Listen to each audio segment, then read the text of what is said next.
annual event where we invite our BME alumni students to the undergraduate research day so that they can share their experiences sitting on the other side of the table. The whole event in this afternoon is usually put together by Dr. Michael Christie. He's right here, and he goes out, reaches out to all our alumni. They're very much in touch with him for many years so far now. And the moment he asks, they never say no. So that's why he's the one who leads the whole effort. And I just try to request him every time, please go ahead and conduct this event. So thanks to Dr. Christie. I'll leave the rest of it for him to take over and lead the show. Thank you, Dr. Galavardi. I'd like to welcome everyone to what is arguably the most important part of the day, second only to the award ceremony. I think, folks, this is a prelude to the award ceremony, because in this segment, students get to ask questions from real alumni, breathing, working, whether it be graduate school, whether it be medical school, or they might be working in industry. I think it's safe to say that this is a celebration of resilience and excellence. This has been a tough several months for everyone and for the entire country.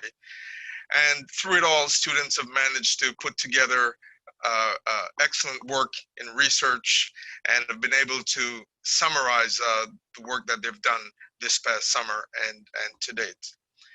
But the moment belongs to the students and the alumni.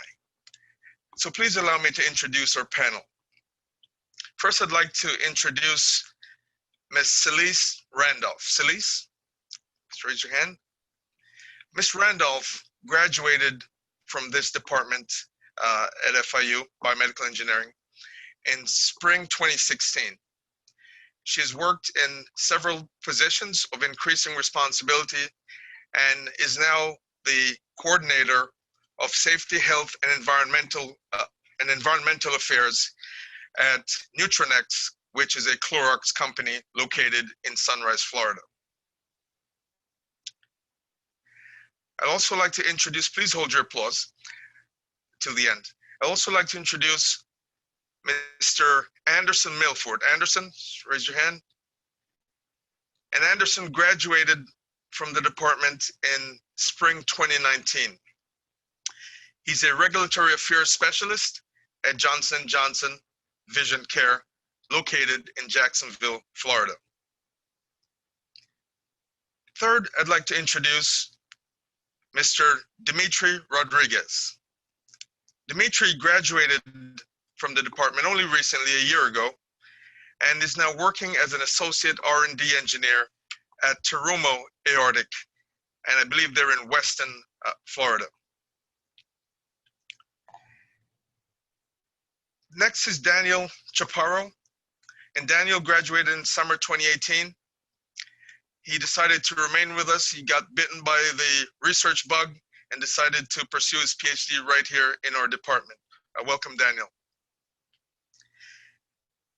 Also, Mr. Luis Guardia. Luis, on the other hand, remained with us, but he chose to do a master's in biomedical engineering, and he's also working as a graduate assistant with the Succeed department here in the college. He graduated in, Luis finished up in fall 2019 as well.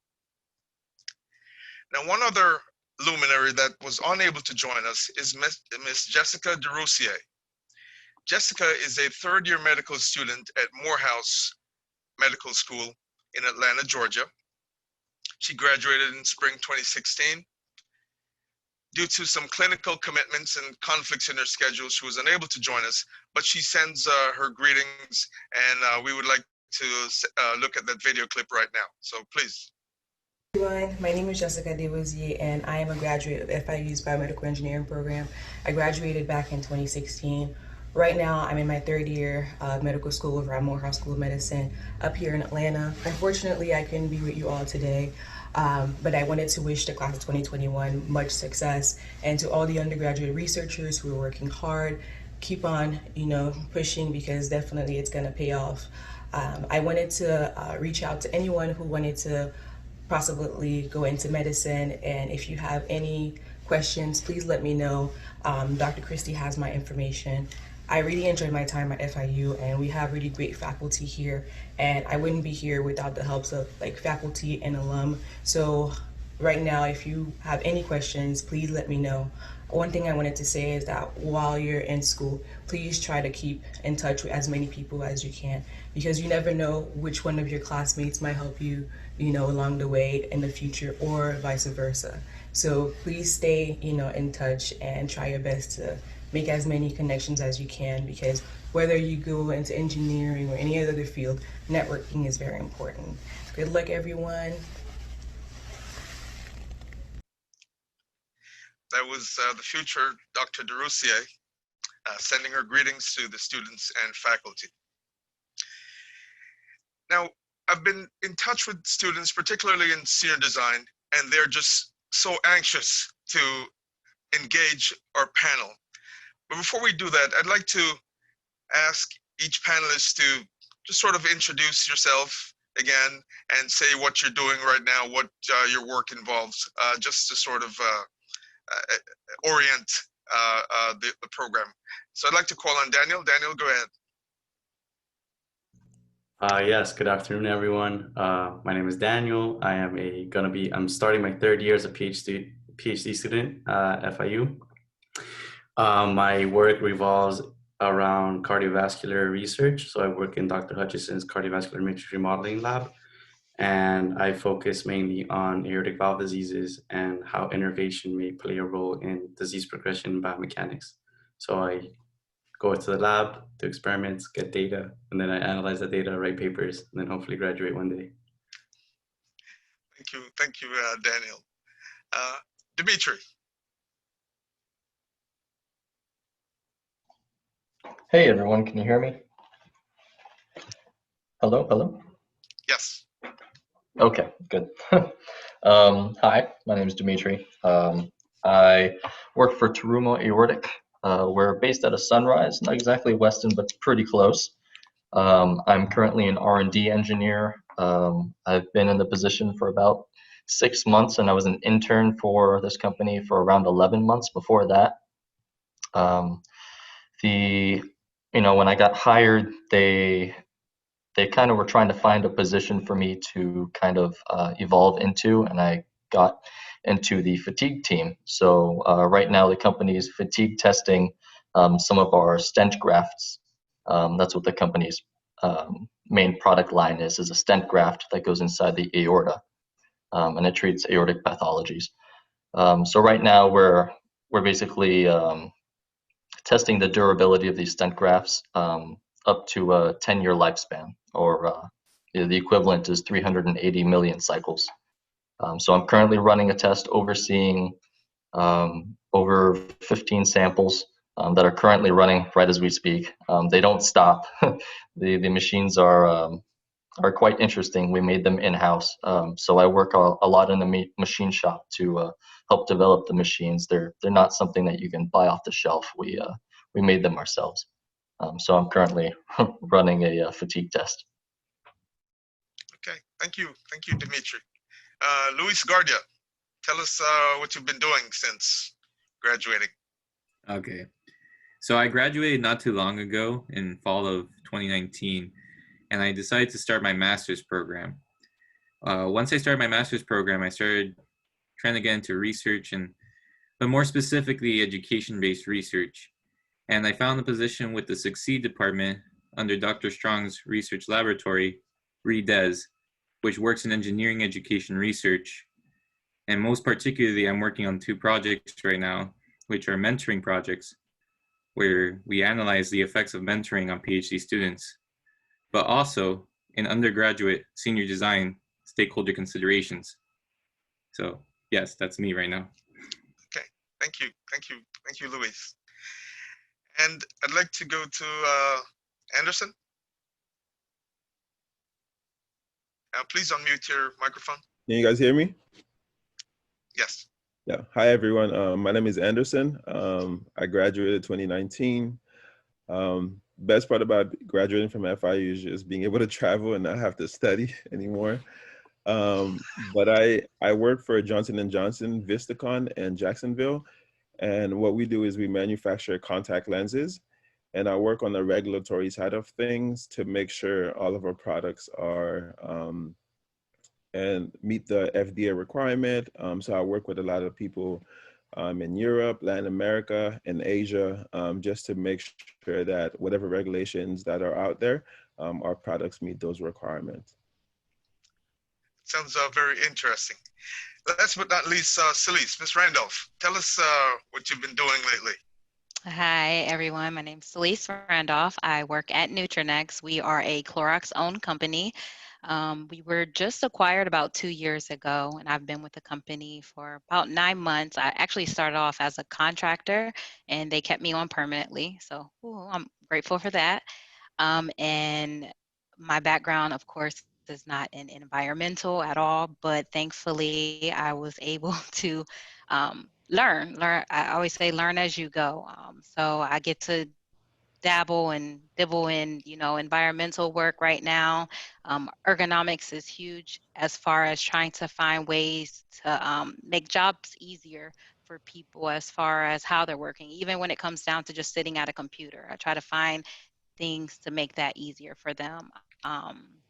And mainly my overall job is to eliminate hazards from the workplace, to try to make sure you don't come into contact with chemicals that are not supposed to be there, to make sure that you leave work the same way that you came in. So it's been quite an experience, not what I thought that I would end up in. I actually, once I graduated, I had gotten a job offer as a dispatcher for 911, and totally, completely out the field, but I did it for a few years, and like Jessica mentioned, when I wanted to get out that field, I networked. I reached back out to alumni and said, hey, I'm ready to finally do something within engineering. And once they got me a recruiter, once I did the first interview, my goal was to only do one interview, and I got the job. So it's been quite a journey, but I'm glad that I'm ended up here.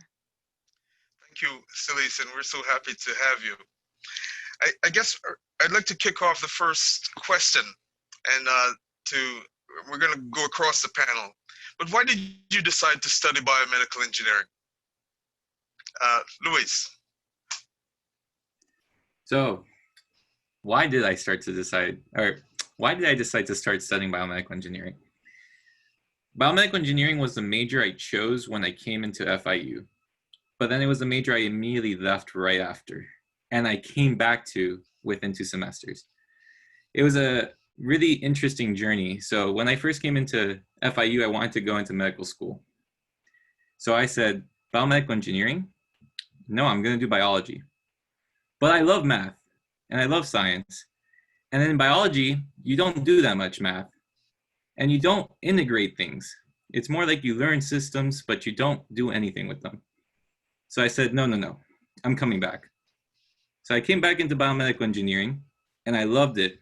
And I loved all of my experience. And now, hopefully, we'll see where life takes us. But maybe medical school, maybe a PhD. But that's the great thing about having a master's. You have the choice. That's wonderful. That's a wonderful story, Luis. And you'll always be a part of the family wherever you go. How about you, Anderson? Why engineering? And why biomedical engineering? And why FIU? Well, biomedical engineering, because at the time when I was at a community college, because I studied at Broward College, my brother's girlfriend suffered a stroke. So just seeing her not being able to like do daily tasks that she was able to do, from going to the bathroom, brushing her teeth, and her not being able to do that kind of made me question where I was going with my life in terms of my major. So I picked biomedical because I wanted to, like do something that allows me to be able to help others regain some kind of motion or be able to do daily tasks that they weren't able to do because of some traumatic experience. So I picked biomedical, and then FIU because I was living down here in South Florida and I didn't want to go out of state. And FIU was the best decision I made. So that's a wonderful and inspiring story. How about Daniel? Why engineering? We ran into each other, must have been your third or fourth year. But why engineering and why bioengineering? Yeah, that's actually a pretty funny story. Kind of by chance, because at first I wanted to be like a medical doctor. So I had an opportunity to be a part of the Biomedical Academy in my high school, which was pretty intense. They make you get allow you to get certain certifications like CPR and EKG certified and emergency medical responder, and you have to like interview a bunch of doctors. And after that, I kind of figured that that kind of wasn't the life for me. After seeing what it was, I was like, nah, I don't want to be an MD anymore. But at the time, I was taking a bunch of AP classes, AP Calculus, AP Physics, and I really liked math. So I was like, yeah, I'm going to be a mechanical engineer. And then on my senior year in high school, my teacher told me that I had to do a project on a career in the medical field. And I was like, oh, I don't want to be in the medical field anymore. It's like, well, you have to find a career in the medical field to do this project. I was like, all right, fine. Are there any engineers in medicine? And then that's how I stumbled across biomedical engineering. I saw that FIU had a great program. I wanted to stay close to home for financial reasons. So FIU biomedical engineering, and I stuck around. And now I'm a doctor, but I'm going to be a doctor, but of a different kind. So it worked out. That's a wonderful story. Celis, you're probably the only out-of-state undergraduate on the panel. Tell us, all the way from Texas, I believe, if I remember. Oh, I'm here. Correctly. I'm in Sunrise in Florida. Right. So you came from out of state, or? Yes, so I went to school at the University of Toledo in Ohio, actually. Okay. And I transferred to FIU. I just told my mom, listen, I cannot do the snow anymore. I refuse to go to class. And that's how I ended up at FIU. And I end up, as far as like finding majors, I kind of tried to look at when you transfer, not all your credits transfer. And I was already a junior when I was transferring from the University of Toledo. So this kind of lined up with what I would get the most for my credits at that point. I had no clue what a biomedical engineer was. I had no clue what they did. I was like, that sounds hard, and I don't think that I can do it. So let me just go ahead and do it. And that's kind of how I fell into it. And then once your parents go around and say, hey, my kid's going to be a biomedical engineer, you kind of got to stick with it. So yeah, I chose to do it. I stuck with it. It's been very rewarding, and can't complain. That's a fantastic journey. Dimitri, why engineering? Why FIU? Why biomedical engineering? Well, those are all kind of simple and kind of uncertain at the same time. When I was coming out of high school, my dad was like, "Why don't you be somebody and like do engineering or something?" I was like, "Engineering? God, do something my dad wants to do? No. Why would I do something my dad wants to do?" Anyways, it kind of fell into engineering. I didn't think I wanted to do engineering right away, but all through high school, I was good in the whole math and science thing, and I kind of wanted to be a veterinarian at the time. And my brother, my cousin, my aunt, my mother, they had all gone to FIU. And I was like, okay, people say back in high school, people were like, oh, FIU, why are you going there? It's just like a nobody town, like a nobody university. But they have no idea how talented people are that come out of this university. And how open to learning they are when they graduate. And it's showing around in industry. Tons of people look for FIU students, including this company. This company here's got tons of FIU people. But I wanted a career choice that would be open for me to kind of move around in. And so having the broad subject of biology along with math and science put together allowed me to maybe say, oh, if I want to go to medical school, I could make that transition. If I wanted to work in industry, it was kind of, not to say my last choice, but that would be like my fallback if I just decided at one point I didn't want to do a medical school thing. And so I ended up volunteering for over 400 hours at a vet clinic and I was becoming a tech there, unpaid, which was wonderful, but you know, you have to sacrifice for your experience. And you know, I learned a lot. I specifically remember seeing the vet, the main vet that ran the clinic there. His life was so busy and so hectic. He didn't really have time to sit down and enjoy his life. And I said, you know, I don't really want that life. You know, aside from the stigma of having a 9 to 5, and people saying, you know, a 9 to 5 is like for, you know, people who just want to sit around, get paid and do that. It depends on how you treat the 9 to 5. The 9 to 5. If you know, get hired onto a 9 to 5 job, but you really put your effort in there, you can grow in this tremendously and rapidly. And that's what I'm finding here. People are loving me, and I'm digging it. I'm probably going to excel and ascend the ladder pretty quickly here. That's a fascinating story. I have a few more questions for the panel, and then I'm going to go to, we have someone who's monitoring the chat, and we'll have questions from the audience in a minute. But I want to throw the question out there, except for Luis, did anyone in your journey consider changing your major from biomedical engineering? Obviously you stuck it out, so if you had considered it, what helped your decision to remain in biomedical engineering? Except for Luis, he wanted to do biomedical engineering because he loved math. But go ahead, anyone from the panel, please. Okay, so I'll go ahead and go. It was times where I would go in Dr. Christie's office and just be bawling my eyes out, like, what did I sign up for? I did not want to do this. But I always felt like if you quit or if you stop because something is challenging, you'll kind of develop that routine with everything.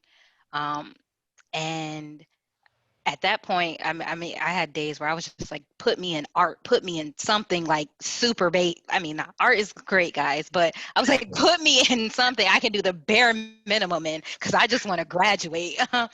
But it's about staying consistent. It's about believing in yourself, staying motivated, and just knowing that you can do it. Not everything you do is going to be easy. You're going to have days at your job where you're like, what did I sign up for? But you just got to keep rolling with the punches, and it's worth it. I know you're going to keep hearing that. Oh, it's worth it. Listen, it is worth it, guys. Thank you, Celis. Danny, did the grass ever look greener on the other side? Did the grass ever look greener on the, like after graduating, you mean? No, while you were in undergrad. Oh, while I was in undergrad, no, I stuck with biomedical engineering. Everyone told me how, like, you tell someone someone asks you what's your major, you say biomedical engineering. They say, wow, that's so hard. You're like, not really. You just kind of roll through it. You take the classes, you do your work, you study, and then you graduate eventually. I remember that I had a lot of people in the beginning classes, like intro to BME, that were like in my groups, and then by 2-3 semesters later, they had to switch majors, or they didn't want to do it anymore. I mean, it's to each his own. If you find it and you like it, then you find the drive to put in the work and stick through it, and then it becomes easy. For me, I love biomedical engineering. I love all those classes. I love math. I love science. So for me, it was really fun. So I never once thought about switching out. Anderson, you had the state college experience. So you're coming from Broward College, exposed to different majors, and then you matriculated here. Tell us about that. Tell us about your transition, and did you ever think about doing something else at that point? Well, previously I was like into my last semester at Broward College. I was a chemical engineering major. It wasn't until that situation happened I switched over to biomedical. The only time I thought about switching out was taking transport with Godavardi, especially having to do that transport project. But you know, she encouraged me, and then you know, I thought about it during my senior semester, especially when we were doing a lot of the SolidWorks simulation and the designing. I realized, I really enjoyed designing, because that's what I did mostly with my internship. So I thought about maybe not necessarily switching, but furthering my education, but to go get maybe a master in like mechanical engineering, because I liked it. So I liked it a lot. But yeah, for the most part, BME was great. I enjoyed it. It's like how Daniel says it. When you tell somebody, especially like, I tell people who I hang around with, yeah, I'm a biomedical, just the level of respect and just, wow, dude, you really doing that? It's pretty cool. So yeah. That's fantastic, and big thanks to Dr. Gadavardi for mentoring you through that rough patch. Spoiler alert: most of the questions I see popping up here are concerned with jobs. Students want to learn about the jobs and so forth. But this is, after all, Undergraduate Research Day. Did anyone engage in undergraduate research? Anyone from the panel? And can you tell us all about it? How did you get involved? And how does that experience contribute to what you're doing right now? Maybe Anderson? I can Go for it. Yeah, so I got into research a little bit after like my last year. It was because Dr. Christie recommended that I join the McNair Scholar Program. So I got the chance to like work under Ramaswamy's lab and do a lot of mechanical testing early on, and a lot of working with cell and tissue engineering. So that really did help me with my internship, because working in the lab, doing a lot of testing with bones and testing, doing mechanical testing. So when I got to my internship, it was really easy to just like, oh, I need you to go in the lab and do this test. So because of that, I got that experience. But doing research at FIU was really fun, especially being a McNair scholar where you had to write research paper, and also the perks of being able to travel to different universities and present. So that was another thing too, being able to present in front of a big audience, because here at Johnson & Johnson, we pretty much have a lot of meetings and we're usually doing a lot of presentation. So that kind of helped me, like to be a little bit more comfortable with presenting in front of others, even my higher ups. And so yeah, definitely the research helped out a lot with that. That sounds wonderful. Anyone else engaged in undergraduate research, and how did that come about? So I did. Okay, you go ahead, Louis. All right, I'll go first. So I engaged in undergraduate research. I did not think that I wanted to be a researcher, but during transport with Dr. Hutchison, he was very convincing to join his lab. And so I did. And then he asked me to be his PhD student. And so I did. So if it wasn't for that research experience, then I would not be here where I am today in terms of pursuing a doctorate degree in biomedical engineering. So kind of just doors open and I walked through them. It's kind of how I went. Oh, that's a great story. So you sort of had a running start with what you're doing because you're in the same lab. You're continuing in the same lab. Is that correct? Correct. Yeah. So I started in the cardiovascular matrix remodeling lab as a volunteer my senior year, and then I got promoted to PhD student. Oh, that's fantastic. That's a good story. Dimitri, or was that Luis? Luis. No, it was Dimitri. Sorry, Dimitri. Daniel. I called you Louis by accident. I thought voices in the microphone maybe. Anyways, I actually did my undergraduate research in genetics. I thought at one point I wanted to do genetic engineering, and I looked for a lab on campus. I found that Dr. DeGennaro was one of the lab PIs, or at least in charge of a lab, and he was, back in the day, it was all about Zika and mosquitoes. I did a little bit of research there with one of the graduate students that was there at the time. He wanted to go to medical school. I worked with him for a little while. I enjoyed it a lot. And then when he left, I couldn't find someone that was as knowledgeable as him, and the Dr. DeGennaro. The people who run the lab don't necessarily have the time to mentor you. So a lot of the time, it's the graduate students that mentor you. The graduate students that were left in the lab after, this guy's name was Brian. After he left, I couldn't find someone that would take me under their wing, so it kind of stopped there.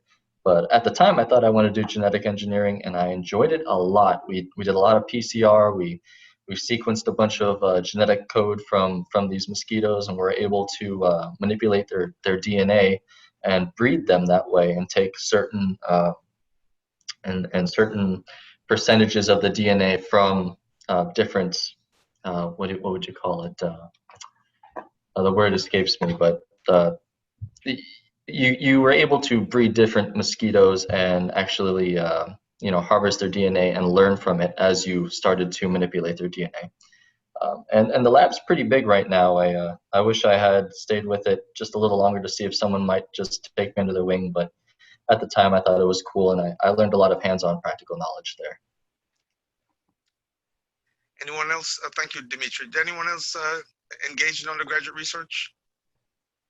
Just you three? How about internships? Internships.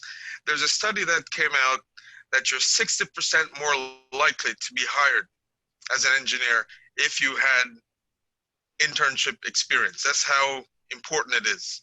So did any of you participate in internships? I think, Dimitri, you mentioned that at the beginning of the program.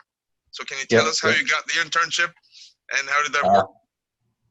So actually, I did the last semester of my senior year, and I contribute this a lot to the drive that Dr. Christie instilled in me, because we tried our hardest to make me somebody at the end of the day.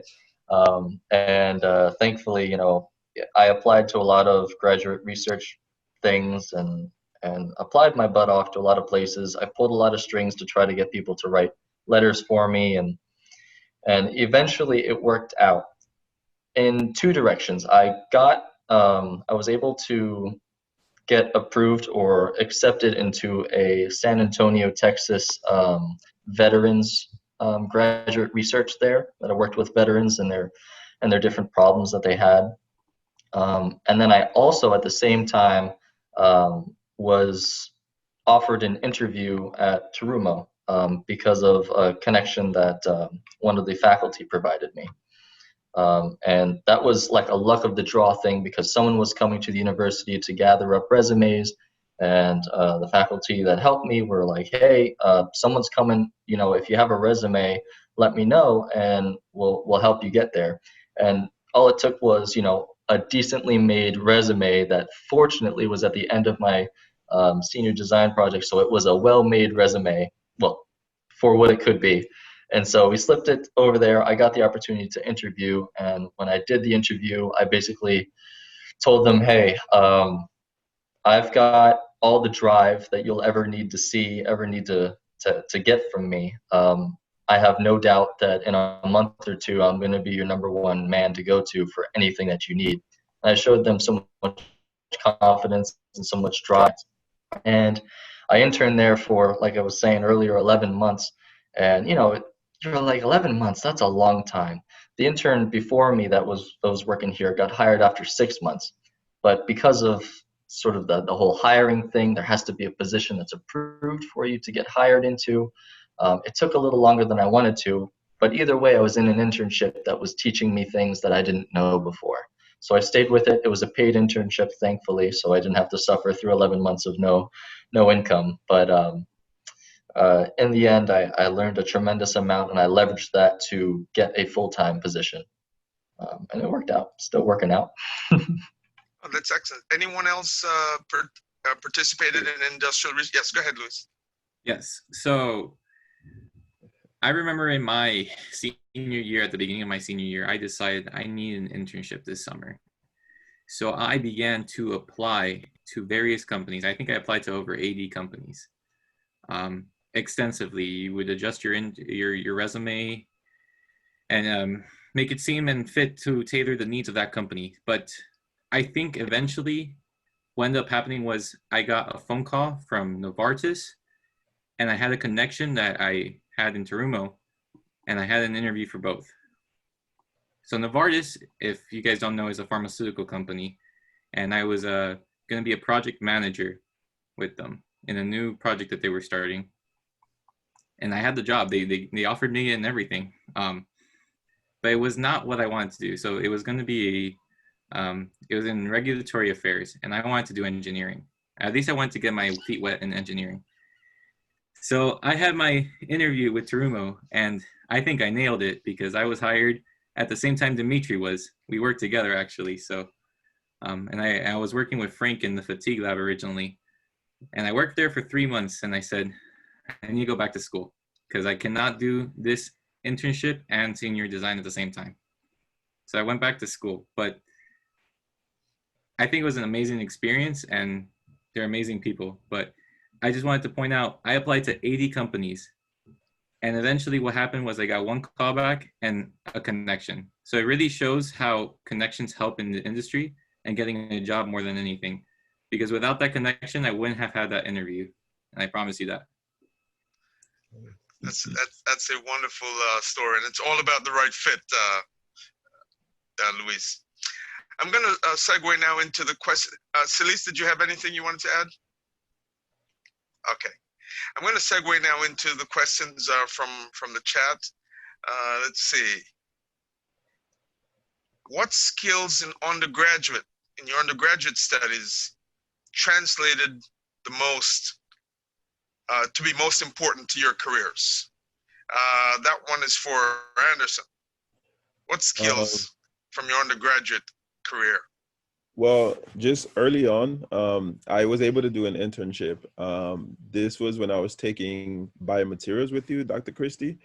So I did my internship at Cardinal Health. Oh, you did an internship? Oh, okay. Yeah, I'm sorry. no, Okay. it's okay. I'll talk about it now. Yeah, so I was working at Cardinal Health as a R&D engineer. So I met Pat Davis through, someone at church introduced me to her. She was a head material engineer at Cardinal Health. So I was taking biomaterials. So this was the time to kind of like impress her with my knowledge.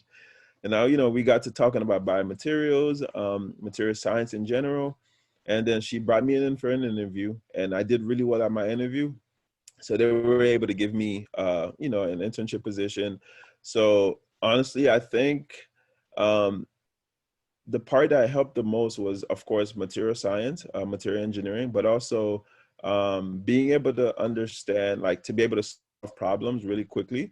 So a lot of the time I was doing a lot of solid work, which was something I was not used to, especially from undergrad. It was until after, during my senior year, I started to use more of solid work, but being able to pick up something really quick to be a core member of the team, because you don't want to be working on a team and you feel like you're not holding your end of the bargain.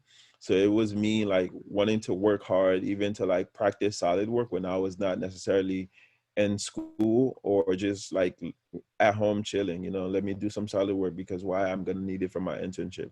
So you got to have the drive to just want to learn something new and be consistent with it. Okay, thank you very much, Anderson. This question comes from a young man, Robert. He is a freshman, and his question is, how can a freshman best position himself for success as a biomedical engineer of the future? And that one is for anyone on the panel. He's just starting out. I got something for him. Hi, this is Dimitri. Get your hands dirty with all of the physical jobs that you can do, not apply for a job, go and work for a retail company, but I mean projects, build things with your hands, learn how things work, and get familiar with your regulatory body, because in BME, whether you're working with Europe as a market or you're working with the US, the FDA is going to be one of your big proponents who you're going to have to try to convince all your research is worth it to them. So you through the classes, you might get a little bit of introduction to the FDA, mostly in your senior classes. But for sure, if you have anything creative that you want to make, or let's say you don't have any new ideas that you want to make or do something, get involved in a club that'll help you do that. Get involved with a club that is actively making things so that you can get your hands, you know, I guess dirty again. I'll say that word again. Just get the most physical experience with your hands as you can, because learning how things work and come together to make, you know, something novel is something that you won't be able to get through your classes. You've got to get, you know, you have to sacrifice your time to for that goal. Okay. Celis, any advice for the freshman Robert, future biomedical engineer? So of Just course, starting out. I would say, of course, network. That is the main thing. Meet as many people as you can. Talk to as many people as you can, whether it's just a high or by conversation. Get to know as many people as you can, because you never know when you might need them as a contact, or they say, hey, I ran by him. He was very nice. Also, don't sell yourself short with things that you do. As far as, I don't care if you're the manager at McDonald's while you were in BME classes, because what I've noticed is a lot of jobs look at skills. They say, okay, how does this apply to BME, in what aspect, or how does this apply to a job? So for me, for instance, I'm writing SOPs now. Have never written SOPs in my life, but guess what? I used to type up warrants. So my hiring manager, he said, if you can write a warrant, you can write an SOP. So always, kind of, when you're looking at jobs and you're looking at the descriptions of those jobs, look and say, hey, I don't know this necessarily, but this is what I do, and this is how it can be applicable to it. So, you know, I wasn't one of those people. I didn't intern. I had to work 2 or 3 jobs because I put myself through school, but I always took those jobs and said, hey, I'm going to be the manager of this job, or I'm going to do this, I'm going to learn this, so that when I do decide to get into my profession, my end goal is to be an engineering project manager, which is great because they kind of give us a program here to guide you towards doing that. But it helps you, you know, get your feet wet. So just kind of always remember that. Never sell yourself short. And whatever it is you do, always look at that. I always tell people, you don't have weaknesses, you have opportunities to improve on whatever it is that you need to improve on. That's a fantastic, Robert. I hope you're listening. Hey, Dr. Resilience, Christie. networking. Yes, go ahead, Dimitri. Can I add It's all something yours. to something that Celis was saying that I think kind of Oh, rebounds with absolutely. some Absolutely. maybe hesitation that maybe Robert might feel when he's going through BME. There might be points when you're going through school and you say, you know, this class is really hard and I don't know if I can do this one class, and you know, if BME is going to be, you know, kind of like this class, I don't want to do it. Unless you decide exactly what you're going to do with your life, don't stop your schooling. Don't stop your class and withdraw from classes and start working a retail job just because you feel dissuaded from it. In the end, having this degree, whether you had to take Orgo 2 3 times, or you had to take any like a dynamics class and you may fail that 2 or 3 times, don't stop working for it, because in the end, that sheet of paper is going to give you the ability to grow your own life. If you're stuck in a retail job, you're going to be barely making ends meet, assuming that you can maybe get to a manager position. And, you know, the life that you're trying to achieve is something that you can make greater for not just yourself, but other people. And getting this degree allows you to make enough money and have enough opportunities to grow your lifestyle. So don't, you know, if you feel slightly dissuaded from your performance in one class, keep at it. Unless you know exactly what else you're going to do, just stay in the major and keep trucking forward. Because if you stop, you know, body in motion stays in motion. But if you stop, it's gonna hurt.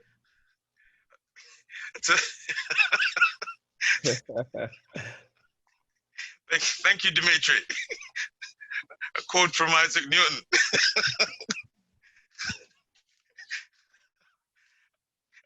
I'd like a quote from Isaac Newton.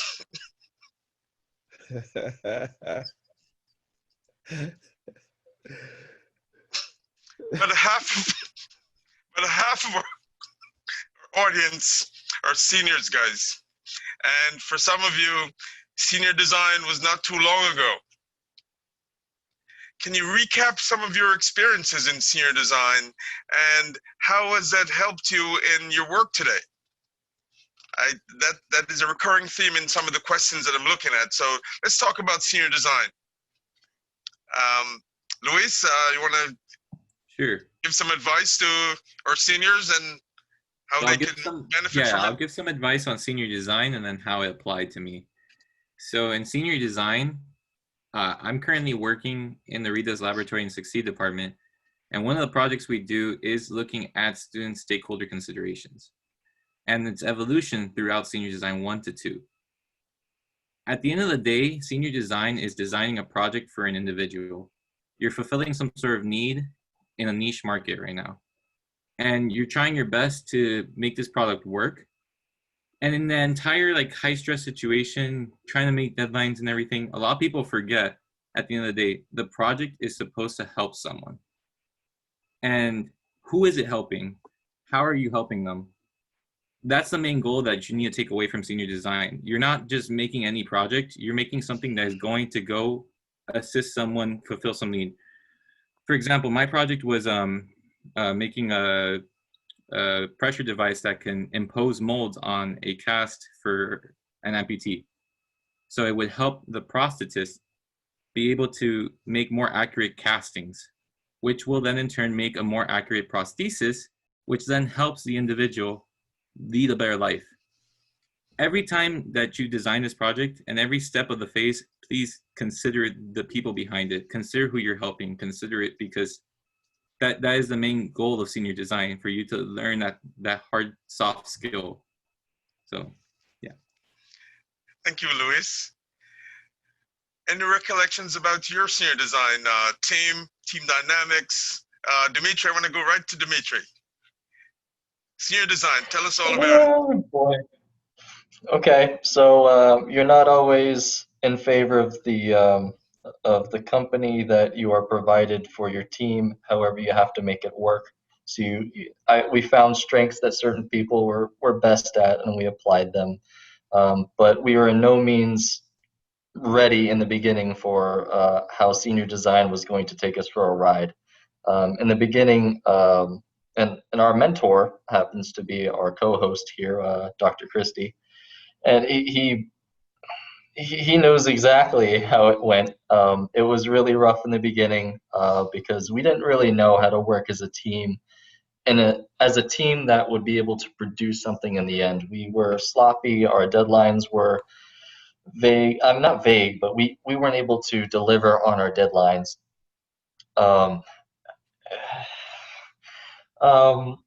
In the end, we were able to really stick it out. A few all-nighters really brought the team together. There was so much that happened during senior design. A lot of what helped me through senior design was McDonald's, lots of McDonald's.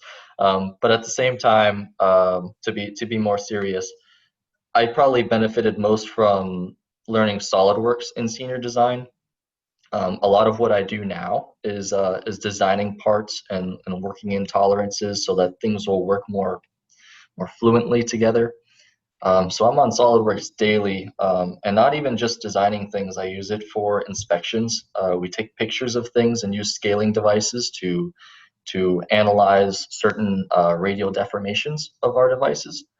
And so learn the physical, learn the practical skills. But at the same time, you're definitely going to be able to grow with how you have to manage people and getting people to work. That's really the tough time, because even of people that aren't from the university, I've heard their stories. There's always one or two people that just don't work or don't have anything to contribute. You've got to find a way to have them help you, because you can't do it alone.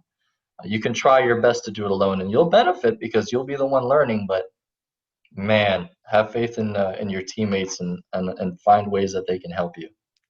It's teamwork. Everything's teamwork. Thank you, Anderson. I can't wait to get to you and talk to you about your senior design experience, particularly midway through the process. Oh yeah. Well, to be honest though, I had a pretty good senior team. My team was great. I just remember we turned in our DHF and we were like, yo, let's go to the mall, let's get some drinks, let's go party. I get a call from Dr. Christie and he was like, yo, what is this? What is this thing you turned in? And we literally had to come back and like, like work because we still had some time, but I had a pretty good team. One thing I would encourage everyone to do is like, because I know how the way we did it was for us, we divided the work based on what people were good at. So for example, I was good at SolidWorks testing and simulation.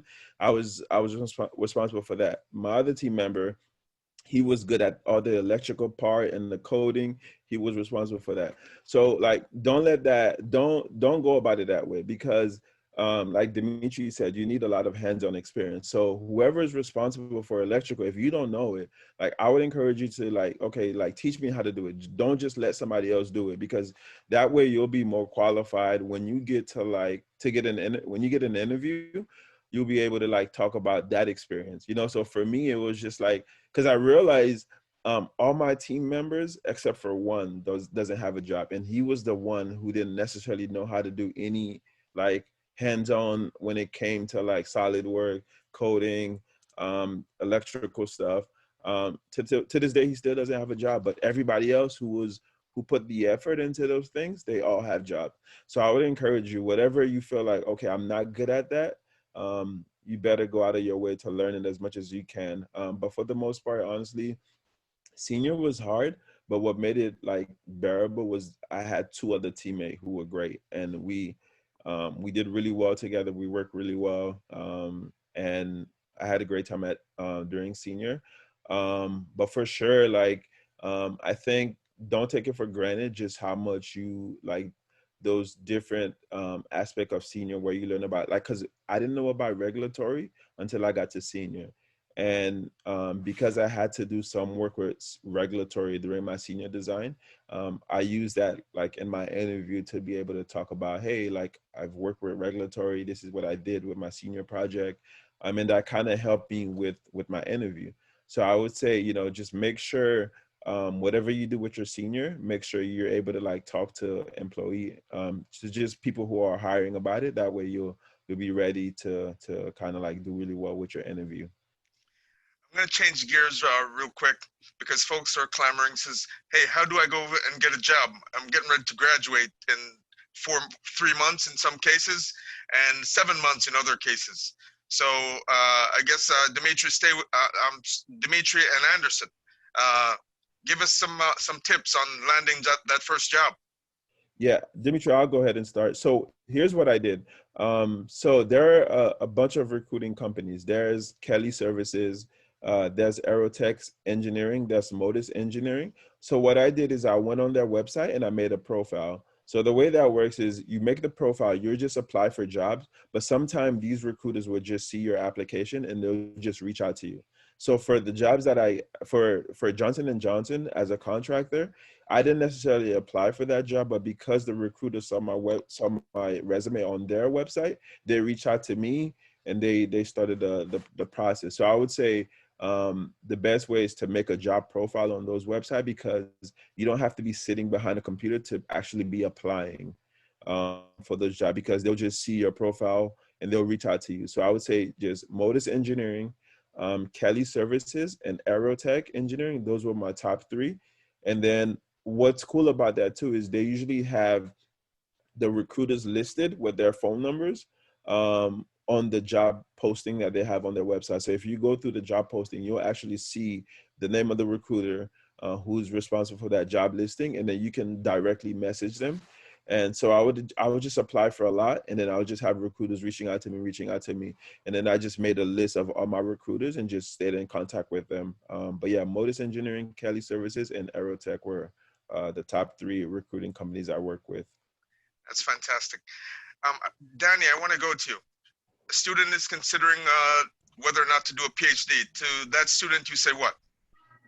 To my student, I say, do you have any research experience? Did you like it? Do you like to write? Do you like to solve problems? Do you enjoy the workload more than the outcome, because that's what a PhD is mostly about. Very rarely do you have those eureka moments and you're just cruising through, experiment left, experiment right, everything's going great, publishing papers, let's get all the government money. That's not what it's about. So if you're really interested in a PhD, I would really consider, if you still have time to do some sort of undergraduate research experience, talk to PhD students. I personally love it. I love the grind. I love hitting run on MATLAB and getting an error. I don't love it, but I love the feeling of debugging that and being able to make something out of it. So it's rough, but it's fun. So you have to, if you enjoy the process, then go for it. You get paid as a PhD student. I didn't know that when I was an undergrad, so that might be news to some people. As a PhD student, you usually don't pay tuition and you get a stipend. So if that's a concern of yours, don't let it hold you back. Start applying to places, and my best advice is get some experience first before you commit to a 4 to 9 year experience. Okay, thank you, Danny. A few questions before we sort of do the lightning round, if you would. I guess we'll start with Luis. Let's just go to the lightning round. Luis, toughest professor in the BME department? That's not a fair question. I have professors here in this chat right now. I'm looking at them. That's not a fair question. That's an extremely loaded question. Okay, toughest professor depends on you. I graduated, Dr. Galavardi, but I am still here. I am a master's student. I'm not free. Toughest professor in terms of okay, so I was never a memorization person. I was never. It's not an essay question, Luis. Just give me the name. Okay, and let me. Okay, Dr. Sheristani, Mr. Sheristani.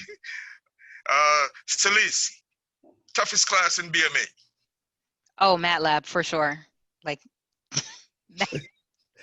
hit error. I'm throwing computers. It was terrible.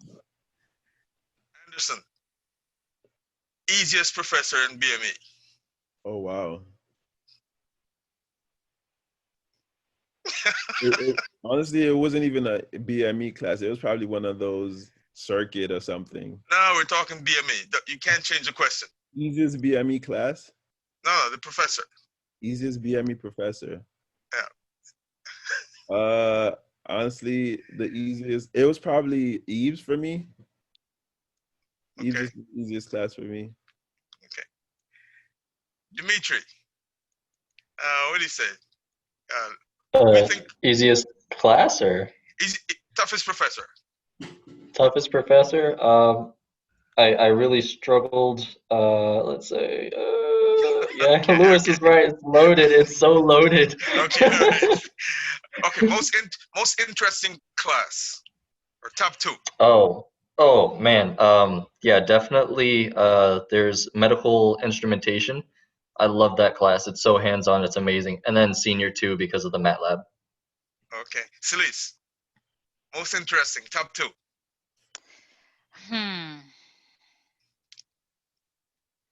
I can't remember his name. I apologize, but not the professor, the course. I know, but I can't remember the course. I believe it might have been EBS. I think that was a acronym for the class. And yes, with Dr. Brown. Okay, yes, his class. And I liked circuits too. I know that's not a BME class, but I did really like circuits. Yeah. Anderson, tough 2. Toughest class. Oh, no, top 2. Interesting, yeah. Transport, for sure with Gadavardi. And honestly, like Dimitri, I love medical instrumentation or medical imaging. Medical imaging was fun too. Okay, Luis. 100% transport. I agree wholeheartedly with that. And then I really liked. He's not here anymore, but orthopedics was really, really cool too. So that was with McPherson. But okay, all right. Well, we're bumping up on time right now, Dr. Gadavardi. I have to wrap up. Is that, I get my cue? We're loving the questions. So I didn't look at the time. Okay, okay. But I just want to say a couple of things to wrap up. First of all, I want to thank all of the panelists for taking the time from your jobs. I know some of you are working from home, some of you are in the office, and some of you in your labs. We want to say thanks to everyone for taking the time and for giving back, and so that our students can sort of take a look over the horizon beyond graduation to see and think about what they might want to do. They also, I'll speak for them, that they really appreciate the advice that you've given, and so I want to say thank you very much. Several times you mentioned SolidWorks, the panel mentioned SolidWorks. I would like to share with you that although you did not benefit from this experience, but SolidWorks has been integrated into Senior 1 as a 1-credit course. So now Senior 1 is integrated with a lab that is SolidWorks. So we believe in continuous improvement, and the feedback that you've given over the years have really pushed that. And so thanks to Dr. Gadavardi for championing it, as well as Dr. Jung for affixing her signature. We appreciate that very much. And I just want to say also that this event would not be possible without the team that is behind senior design, behind Undergraduate Research Day, Miss Claudia Estrada, Miss Miriam, and Miss Miriam, I don't want to butcher your name. That's why I always say Miss Miriam. I see 2 consonants and I take a step back, but Miss Miriam from the BME department, Mr. Orlando Haddock, he's our technology person here, and Miss Maria Paez, I think, if I said it correctly. And I want to thank all of the folks behind the scenes who made this happen. This is an annual event, and this is the first virtual event. We don't know what next year might bring, but we have experience both face-to-face and now virtual. So we look forward to many, many more Undergraduate Research Day. And this is the time to celebrate the undergraduate researchers. So a big shout out and congratulations to all. Please do join us for the award ceremony at 4 o'clock, I believe. Is that, am I correct? It's actually right now. It's right now. Okay, so without further ado, if you're able to stay with us for the award ceremony, that would be fine, guys. I know you, many of you are at work, so we respect that. And I've been in discussions with 1 or 2 alumni who show an interest in developing an alumni network. I would have to speak with Dr. Gadavardi and Dr. Jung about that, and what would be their role and so forth. So listen out for an email from me. I will have some internal discussions first. So this concludes our program for the undergraduate panel, the alumni panel for Undergraduate Research Day. Thank you very much. Back to you, Dr. Gadavardi. Thank you so much, Dr. Christie. Great job as usual. Nothing less is expected from you. I guess the one thing that's going to get popular is your rapid fire questions, and the news is going to spread so fast that the next time you start inviting them, they're going to dread what is the nature of questions, and they may say no. So you may want to have a set of different questions ready so that the students don't go out and start telling them to get prepped. So they should not have a cheat sheet anymore. So you should catch them impromptu. But thank you so much. Thank you to all the panelists. Great seeing you guys. It was nice seeing you in classes, doing your senior design, graduating, and actually going on the other side of the table and talking back to students, giving it back. It's all about giving it back. And sometimes people give it back as a donation, but giving back as service is as important and even more important, because what you go through is what the next generation of students are going to go through. And so any ideas, any tips that you gave is absolutely valuable. So with that, the panel session closes, and I know everybody's excited, waiting to hear the results. And Dr. Christie taught me a little tip. He said, never go straight into the awards, make them hold. You have to hold long enough that they get super excited about it. So I believe I have access to share my screen.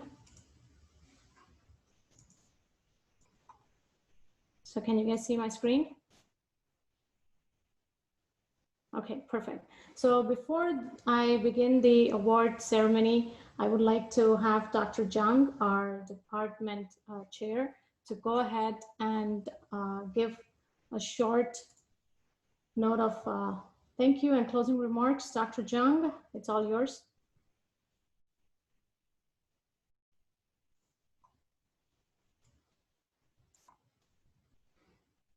You're muted, Dr. Jung. Myself. Here, I'm unmuted now. So I have the floor. So thank you very much for making this a very special day for all of us. I want to say, to start with Dr. LaBerge telling us about emotional intelligence, but really giving us tips for all of us of how to deal with life, how to move forward in that. That was fantastic. Students, you continue to amaze. I'm completely amazed. Fantastic presentations, and those could not have been possible without Orlando and Mariam and all of them, and Dr. Kwan, as usual, helping you all put things together. But what I want to point out is that this is, as you heard again and again with Dr. Christie's panel, teamwork, teamwork, teamwork. And it gives me so much pride to see that you have all put the teamwork together in getting this presentation, in your own work, in each of your research labs, and what the faculty are able to, it basically shows back that you are learning, you are moving forward, and that is so gratifying to see that. It's been a fantastic day. I will, from my side, I'm gonna thank all of you. Yes, we could have been in person, but this is one of the best undergraduate research day participations that we've had, a whole day of engagement. I think over 50 something were there just even for the alumni thing.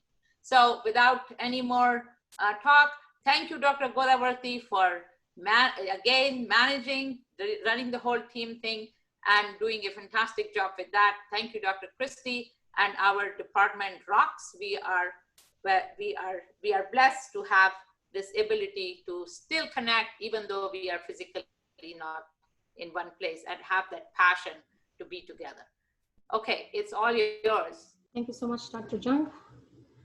If all of you, we'd love to see your faces, guys, at least virtually. I know we cannot see you in the corridors, we cannot shake hands, we cannot give hugs, all that is gone. So at least we'd love to see some smiling faces, excitement. So if you can, please turn on your videos.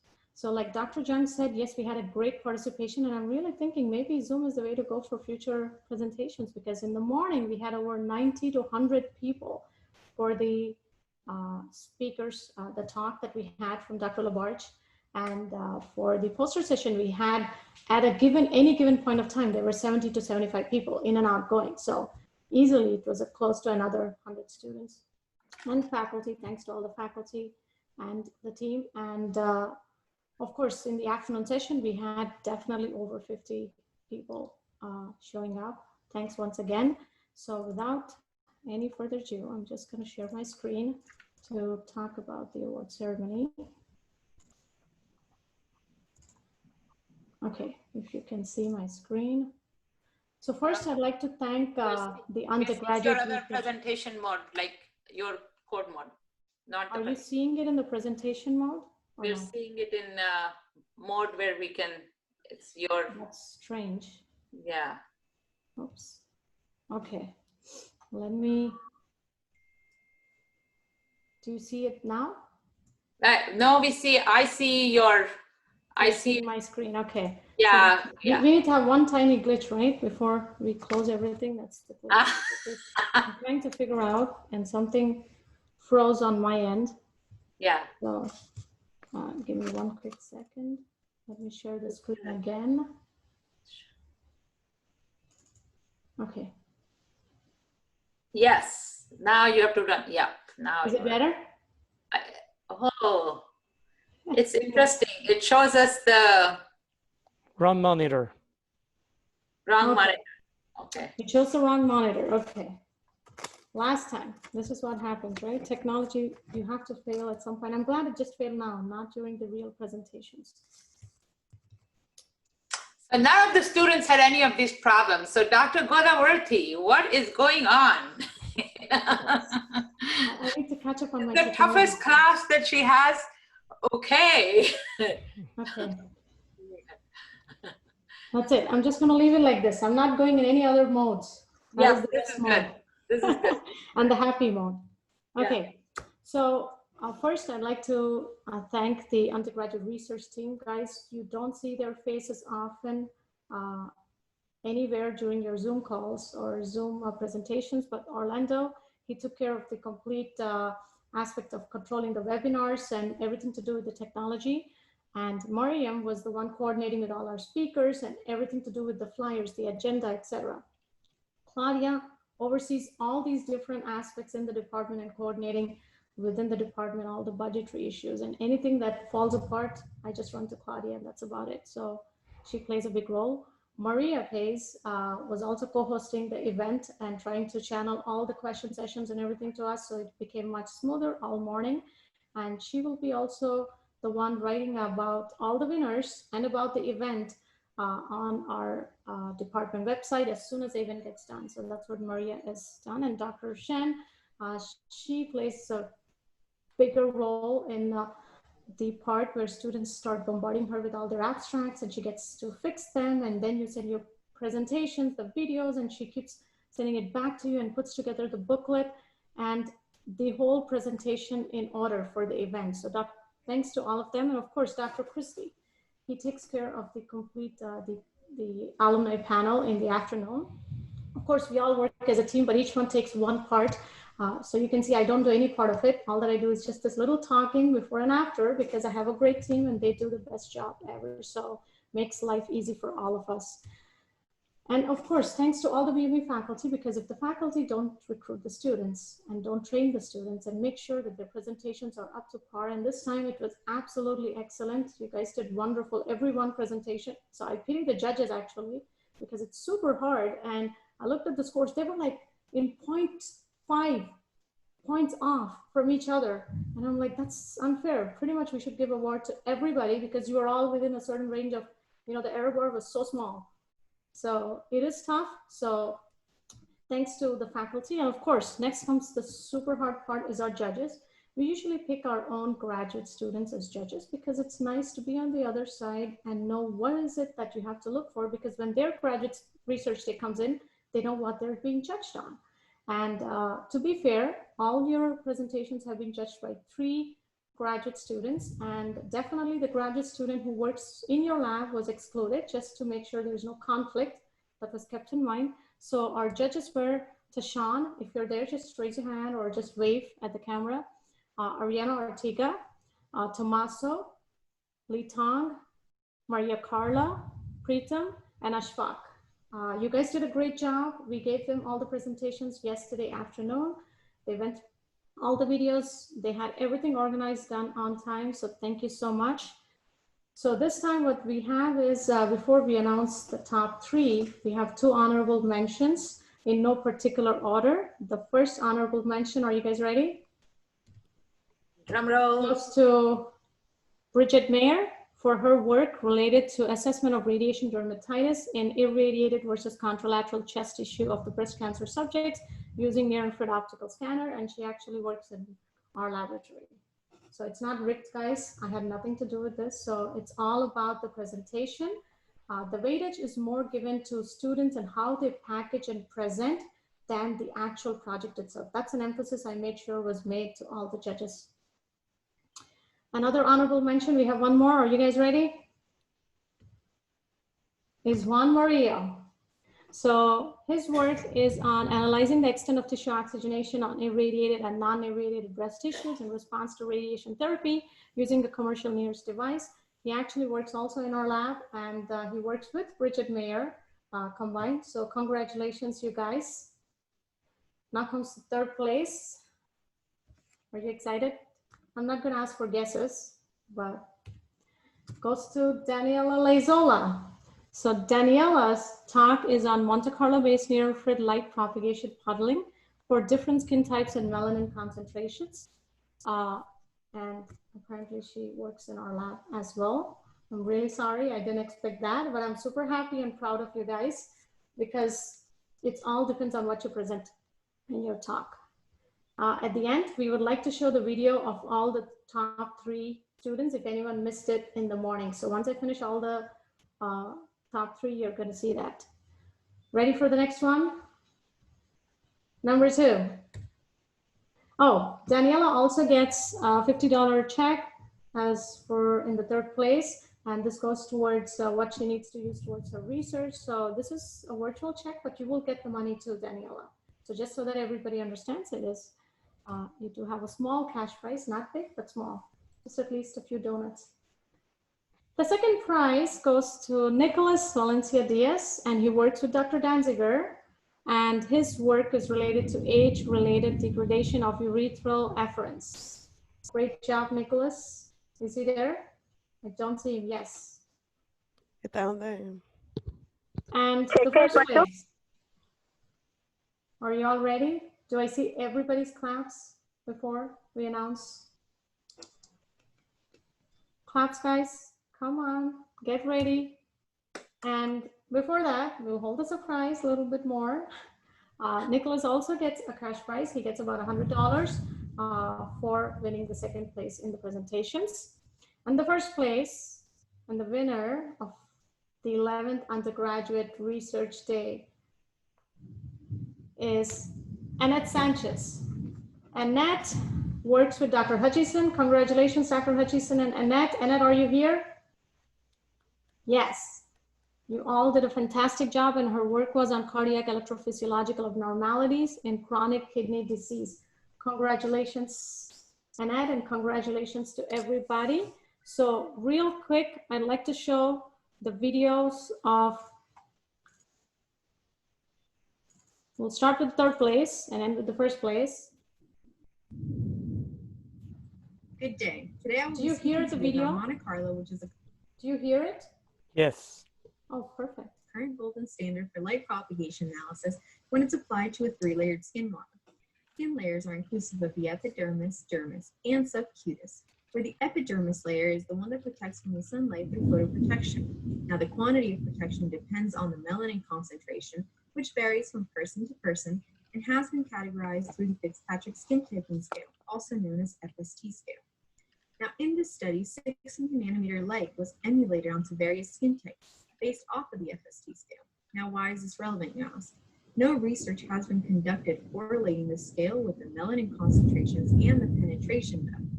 So, firstly, the optical parameters were calculated for 600 nanometers, but the analysis would be focused on the absorption coefficient, since it's calculated with the melanin concentrations that are only noted in the epidermis. This is taken from this table below. 12 million photons were emitted onto a 10 by 10 by 1 centimeter volume with an area illumination of 8 centimeters. So when analyzing the power with respect to the depth, all of the Fitzpatrick skin types reach the dermal layer.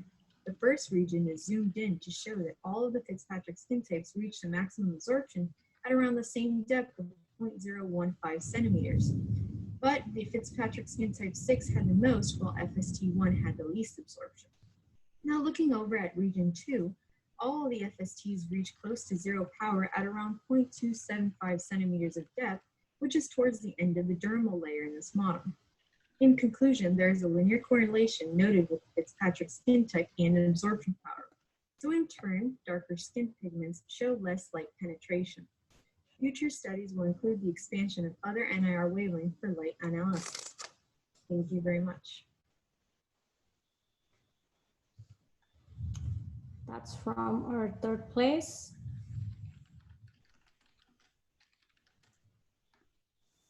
The 2nd place, the talk is from Nicholas. In the US, 10% of the population over 65 years old has underactive bladder. By 2050, this amount will go up to 20%. An underactive bladder is a disease where the contraction of the bladder is reduced, causing different symptoms like straining, frequent urination at night, and leftover urine. However, the cause of this is not really clear yet. One of the leading reasons are the age-related degradation of urethral afferents. My name is Nicolas Valencia, and in this research, we want to show the effect of age on the pudendal nerve. As a factor of degradation, we want to measure demyelination. The lower the myelin, the weaker the signal of the nerve to the spinal cord. And we want to measure this by counting the axons that are myelinated and demyelinated in the nerve and calculating the area of the myelinated axons in the nerve. And we will compare this between rats of young age and old age by getting cross-sections of the pudendal nerve and staining it in H&E, observing them on the microscope, and analyzing these images with the software ImageJ. These are some examples of the young and old images of under 1000 magnification. And we can see some differences between them. And the results, we saw that the number of demyelinated accents on the old animals are increased, suggesting a degradation. However, the area of myelinated accents between young and old in the average are the same. For the future, we want to do this process automatically with an algorithm with ImageJ. Thank you. That was the second place. And now the best part we wait for is the first place. That's Annette. Hello everyone, my name is Annette Sanchez, and today I am going to be talking about a cardiac electrophysiological abnormality that might be present in chronic kidney disease. This is a very common disorder that affects more than 14% of the US population. An important fact about CKD is that the main cause of death in this group of patients is actually cardiovascular disease, which is often undiagnosed. However, an electrocardiogram is a non-invasive and low-cost diagnostic tool for cardiovascular disorders.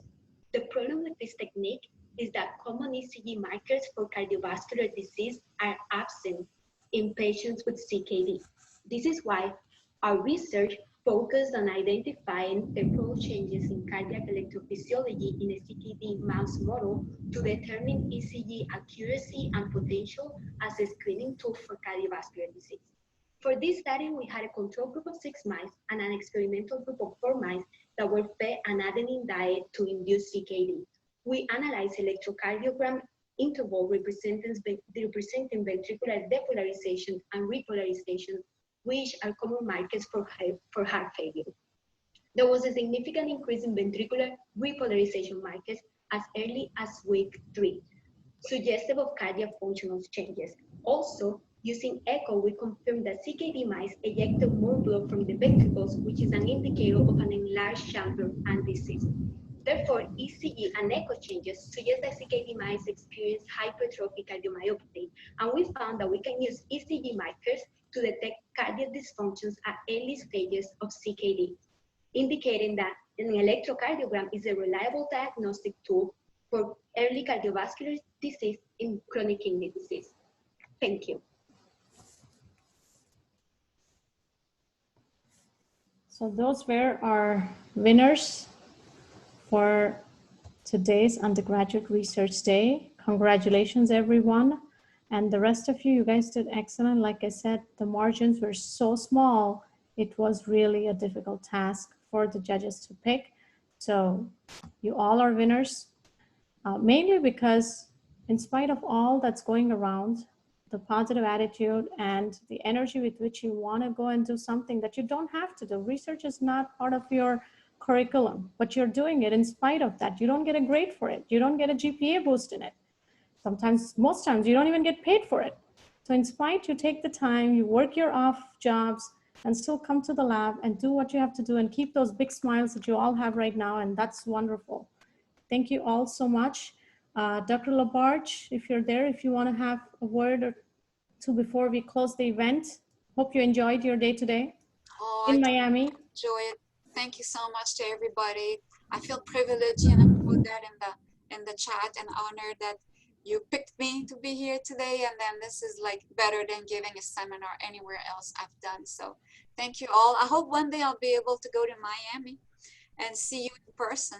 So, and you have definitely a warm welcome at Clemson. I hope it's gonna be the beginning of a stronger relationship. So thank you. I know you were a wonderful host. Thank you so much, Dr. Labarge.